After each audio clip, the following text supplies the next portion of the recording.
कंचन। अरे ओ कंचन, अरे जल्दी से एक पराठा और ले आओ, मुझे फैक्ट्री जाने के लिए देर हो रही है। अभी आई पापा। भाई मेरा तो पेट भर गया, पर मन नहीं भरा है। जी करता है खाता ही जाऊं, खाता ही जाऊं। कितना अच्छा खाना बनाने लगी है मेरी बेटी। भगवान भी कितना कठोर है, तेरी माँ को भी छीन लिया। अच्छा कहाँ से सीख लिया है तूने ये सब? पड़ोस में भोलू की दादी से सीखा है।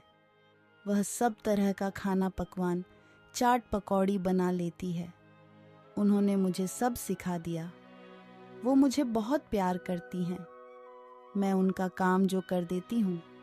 अच्छा मेरी रानी बिटिया, तो उनकी वजह से मुझको भी अच्छा खाना खाने को मिल रहा है।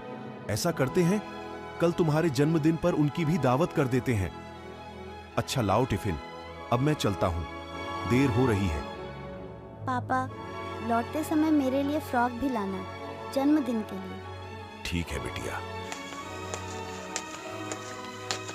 लेकिन कंचन के भाग में जन्मदिन की खुशी नहीं लिखी थी। उसके बदले में उस पर दुखों का पहाड़ टूट गया। फैक्ट्री में काम करते समय बॉयलर फट गया। 10 कारीगरों के साथ सुजीत की वहीं पर मृत्यु हो गई।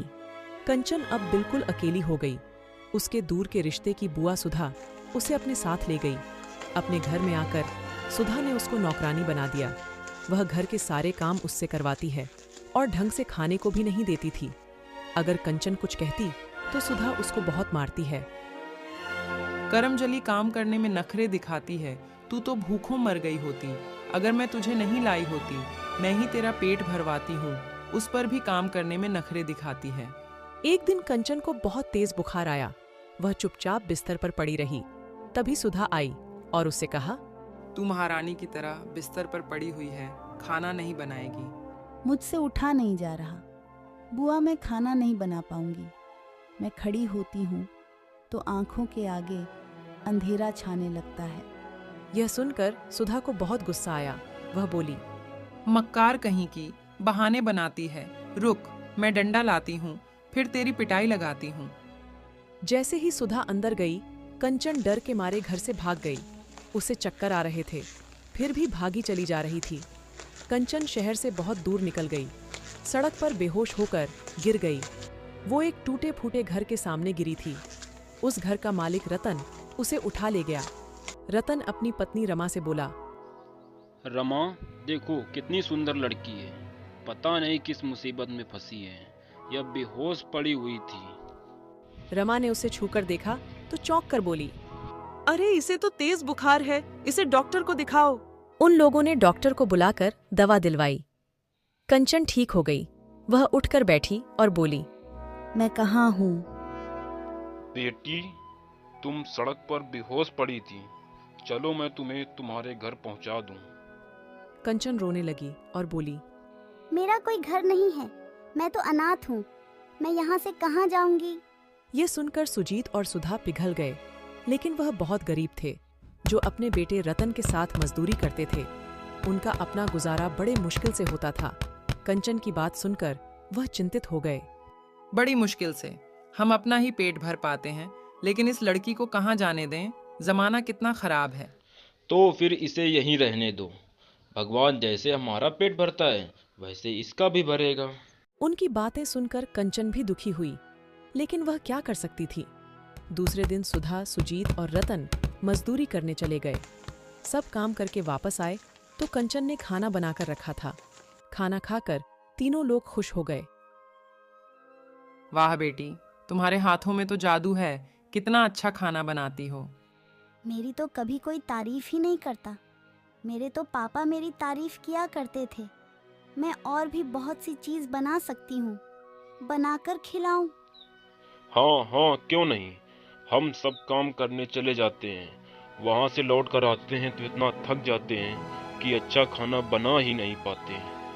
उल्टा सीधा बनाकर पेट भर लेते हैं। कंचन ने उनको पकौड़ी और आलू की टिक्की बनाकर खिलाई, जिसे खाकर रतन के मुंह से निकला, ऐसी टिक्की तो मैंने आज तक कहीं नहीं खाई। और क्या, जब हम भूखे होते हैं तो कभी कभी टिक्की खा लेते हैं, लेकिन उनका स्वाद ऐसा नहीं होता।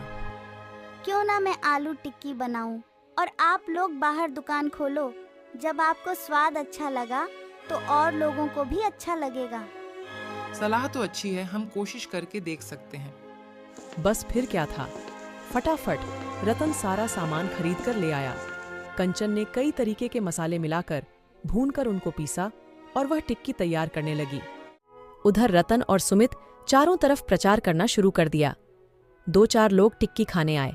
जब उन्होंने टिक्की खाई तो वह बोले, सच में यार क्या टेस्ट है, ऐसी टिक्की तो हमने यहाँ आसपास कहीं नहीं खाई।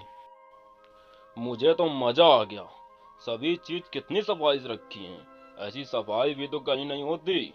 बिटिया 2 प्लेट अपनी चाची के लिए भी पैक कर दो। सच भैया, कितनी अच्छी खुशबू आ रही है, हर चीज ताजी इस्तेमाल भई है। 2-3 दिनों में वहां भीड़ लगने लगी। लोग दूर दूर से भी टिक्की खाने के लिए आने लगे।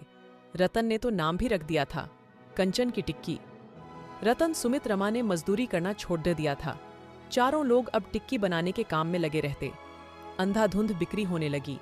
भीड़ इतनी थी कि लोग लाइन लगाते थे। कुछ ही सालों में उनका हुलिया बदल गया। उनके टूटे फूटे छोटे से घर की जगह उनका बड़ा सा घर बन गया। खूब बड़ी सी, अच्छी सी दुकान बन गई। उधर सुधा के पति ने दूसरी शादी कर ली और सुधा को धक्के मारकर घर से बाहर निकाल दिया। एक दिन भटकती हुई सुधा कंचन की टिक्की की दुकान पर आई। उसके पास पैसे नहीं थे। उसने गिड़गिड़ाकर कहा, मुझे कुछ खाने के लिए दे दो बेटी, मेरे पास पैसे नहीं हैं। भगवान तुम्हारा बहुत भला करेगा। सुधा को कंचन ने पहचान लिया। वह बोली, अरे सुधा बुआ, आप और इस हालत में। सुधा ने भी अब कंचन को पहचान लिया और बोली, अरे कंचन, तुम इतनी बड़ी दुकान की मालकिन बन गई। रमा ने अंदाजे से सुधा को पहचान लिया। बहन, वक्त किसी का एक समान नहीं होता, इसलिए बुरे वक्त में हमें परेशान आदमी की मदद करनी चाहिए। अपने कंचन को सताया, उसी का नतीजा आपको मिला है और कंचन की भगवान ने मदद की। सुधा अब सुधर गई थी। वह भी दुकान में काम करने लगी। कुछ सालों में कंचन बड़ी हो गई। वह बहुत सुंदर लगने लगी थी। अब कंचन के लिए लोग रिश्ता लेकर आने लगे, लेकिन कंचन तो सुमित को पसंद करने लगी थी। सुमित भी मन ही मन में कंचन को चाहने लगा था, लेकिन कंचन मन में सोचती, मैंने उनके घर में आकर रह रही हूँ और मैं हूँ ही क्या, एक आलू की टिक्की बनाकर बेचने वाली गरीब लड़की। सब कुछ तो इनका ही है, इसलिए मुझे ऐसा नहीं सोचना चाहिए। कंचन बेटी, मैं तुमसे एक बात कहना चाहती हूँ, क्या तुम मेरी बात मानोगी? जरूर मानूंगी मम्मी जी, आप बताइए। इतने सालों से तुम हमारे साथ रह रही हो। तुम लक्ष्मी बनकर आई थी, लेकिन अब हम तुमको अपने से दूर नहीं कर सकते। क्या तुम सुमित से शादी करके हमेशा के लिए हमारी बनकर इस घर में रहोगी? यह सुनकर कंचन ने मुस्कुराकर हामी भर दी।